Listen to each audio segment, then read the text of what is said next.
இந்திய விமானப்படையின் 82வது ஆண்டு விழா உத்தரப்பிரதேச மாநிலம் ஹிண்டன் விமானப்படை தளத்தில் உற்சாகமாக கொண்டாடப்பட்டது.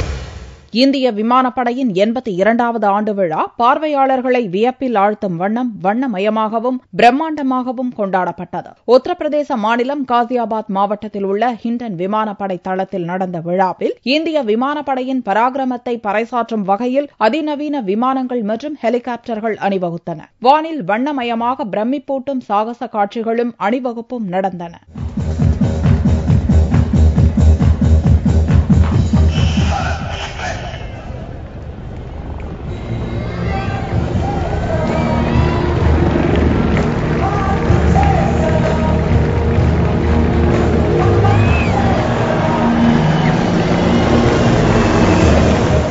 AN-32 ரக விமானத்தில் இந்திய தேசிய கொடியுடன் ஸ்கை டிரைவிங் வீரர்கள் குதித்து சாகசம் செய்த காட்சி மெய்சிலிர்க்க வைத்தது. விமானப்படை தளபதி அரூப் ராகா சிறப்பாக செயல்பட்ட அதிகாரிகள் மற்றும் வீரர்களுக்கு பதக்கங்கள் அணிவித்து கௌரவித்தார்.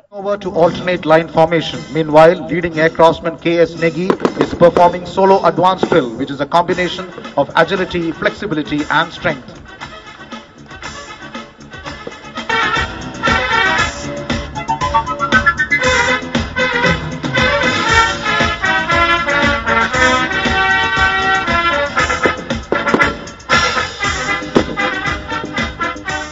நிகழ்ச்சியில் ராணுவ தளபதி தல்பீர் சிங் அசாக்வாசும் பங்கேற்றார். 4 ஆண்டுகளுக்கு முன் கௌரவ கேப்டன் பதவி அளிக்கப்பட்ட கிரிக்கெட் வீரர் சச்சின் டெண்டுல்கரும் சீருடையுடன் இதில் கலந்து கொண்டார். விமானப்படை ஆண்டு விழாவை முன்னிட்டு பிரதமர் மோடி வெளியிட்ட வாழ்த்துச் செய்தியில் விமானப்படையினருக்கு தனது வீர வணக்கத்தை தெரிவித்துக் கொள்வதாக குறிப்பிட்டுள்ளார்.